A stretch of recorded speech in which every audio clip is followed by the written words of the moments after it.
पटाचारा की कथा में जहाँ दुखी महिलाओं को दुख से मुक्ति के मार्ग का परिचय होता है, वहीं बुद्ध की प्रज्ञा शक्ति के भी दर्शन होते हैं।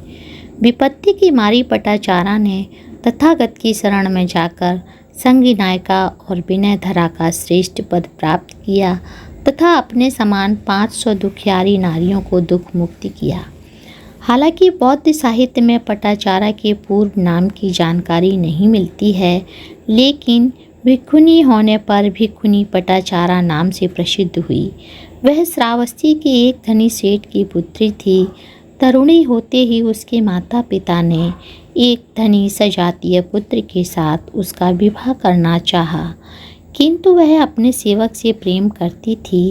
एक दिन वह उसके साथ घर से भाग निकली। श्रावस्ती से दूर एक गांव में दोनों शादी कर साथ साथ रहने लगी। कुछ समय बाद पटाचारा गर्भवती हुई। प्रसव के लिए उसने माता पिता के घर जाने की आज्ञा चाही, किंतु पति ने मना कर दिया। वह बिना अनुमति के ही पिता के घर चल दी। जब सायंकाल उसके पति को उसके जाने की जानकारी मिली, वह उसकी खोज में निकल पड़ा। रास्ते में ही उसे पटाचारा मिल गई। पटाचारा ने रास्ते में ही पुत्र को जन्म दिया। उसके बाद वह दोनों घर लौट आए। पटाचारा कुछ समय बाद पुनः गर्भवती हुई तो वह पुनः उसी प्रकार पति को बिना बताए पिता के घर चल दी। उसका पति फिर उसे समझा बुझाकर वापस घर ला रहा था कि उसे प्रसव वेदना होने लगी। साथ ही जोर से आंधी के साथ वर्षा होने लगी। पति झाड़ियों में कुछ डालियां काटने चला गया, जिससे प्रसव के समय कुछ रक्षा हो सके, किंतु सर्प ने काट लिया और उसकी मृत्यु हो गई। प्रसव के बाद पटाचारा अपने दोनों शिशुओं सहित पति की खोज में निकली। कुछ दूर उसको मृत पति मिला। पति की दाह क्रिया संपन्न कर वह दोनों पुत्रों को लेकर श्रावस्ती जाने के लिए उफनती हुई घाघरा नदी के किनारे पहुंची। अपने बड़े बच्चे को उसी किनारे छोड़कर नवजात के साथ नदी पार हुई। दूसरे किनारे पर नवजात को झाड़ी में छिपाकर पुनः नदी पार करके बड़े बच्चे को लेने के लिए जैसे ही नदी के बीच पहुंची कि अचानक एक बाज नवजात बच्चे को मांस का लोथड़ा समझ ले उड़ा। तालियां बजाने और चिल्लाने पर बड़े बच्चे ने समझा कि माँ मुझे बुला रही है। वह तेजी से नदी में कूद पड़ा। पानी की तेज धारा में बहकर उसकी भी मृत्यु हो गई। वह रोती चिल्लाती अपने पिता के घर श्रावस्ती चल दी। रास्ते में एक राहगीर से माता पिता का हाल चाल पूछा। राहगीर ने बताया कि आज रात आंधी तूफान में तुम्हारे माता पिता और भाई की मकान के नीचे दबकर मृत्यु हो गई है। शमशान में ये तीनों चिताएं उन्हीं की जल रही हैं। ऐसा सुनते ही पटाचारा पागलों की भांति विलाप करने लगी और सुध बुध खो बैठी।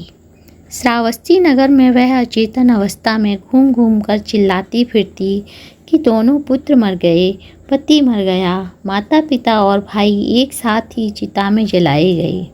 उसे वस्त्रों तक का ध्यान न रहता था, इस कारण उसका नाम पटाचारा पड़ा। पागल समझकर लोग उसे ईंट पत्थर मारकर भगाते थे। एक दिन तथागत श्रावस्ती के जेतवन महाविहार में भिक्षु संघ के साथ प्रवचन कर रहे थे कि पटाचारा उधर आ गई। लोगों ने उसे रोकना चाहा, किंतु बुद्ध ने उसे आने का संकेत किया। जैसे ही वह पास पहुंची तो तथागत ने कोमल वाणी में कहा, सती सट्टिलभ भगनी, अर्थात बहन अपनी चेतना को प्राप्त करो। बुद्ध की करुणा से उसे कुछ होश आया और वस्त्रहीन होने पर वह लज्जा महसूस करने लगी। तथागत के आदेश पर आनंद ने अपनी संघाटी उसके ऊपर डाल दी। पटाचारा ने उसे ओढ़ लिया। बुद्ध की प्रदक्षिणा कर वह एक ओर बैठ गई। उसने रो रो कर अपने पति, पुत्रों, माता पिता और भाई के मरने का दुख सुनाकर उनसे रक्षा करने की प्रार्थना की। तब बुद्ध ने समझाते हुए कहा, पटाचारे, तेरे माता पिता, पुत्र, पति और भाई तेरी शरण नहीं हो सकते। तू सील को विशुद्ध कर निर्वाणगामी मार्ग की पथिक बन, यही तेरे लिए उत्तम शरण होगी। यह सुनकर दुखी पटाचारा का शोक कुछ कम हुआ। उसने प्रवज्ञा की मांग की। तब बुद्ध ने पटाचारा को प्रवचित कर भिक्षुणी संघ में शामिल कर लिया। एक दिन थेरी पटाचारा पैर धो रही थी। उन्होंने देखा कि पानी कुछ दूर जाकर सूख गया।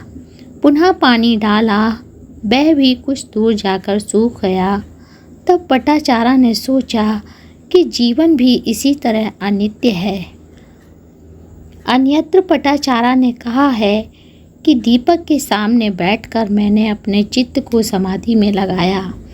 दीपक की वर्तिका यानी लौ को कुछ पीछे करने के लिए सुई को तेल में डुबोया। दीपक बुझ गया। दीपक का निर्वाण हो गया, उसके साथ ही मेरे चित्त का भी। थेरी पटाचारा की तृष्णा सदा के लिए बुझ गई। वह विनयधरों में अग्र हुई और बुद्ध शासन में उसने अपना महत्वपूर्ण कीर्ति स्तंभ स्थापित किया। धन्यवाद साथियों, आपने इस कहानी को सुना। अगर ये अच्छी लगी हो तो मेरे चैनल को सब्सक्राइब करिएगा।